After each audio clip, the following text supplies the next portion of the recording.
రచన రచన హే ఒకసారి ఇట్రా. నేను చెప్తా ఒకసారి ఇట్రా. రా అంటే పిల్లలు అన్నారు కదా ఇట్రా. ఒకసారి నువ్వు ఇట్రా ఒకసారి ఒకసారి.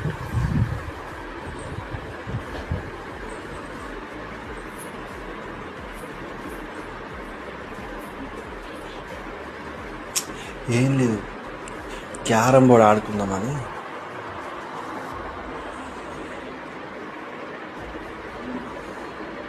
రాత్రి క్యారమ్ ఆడతావా?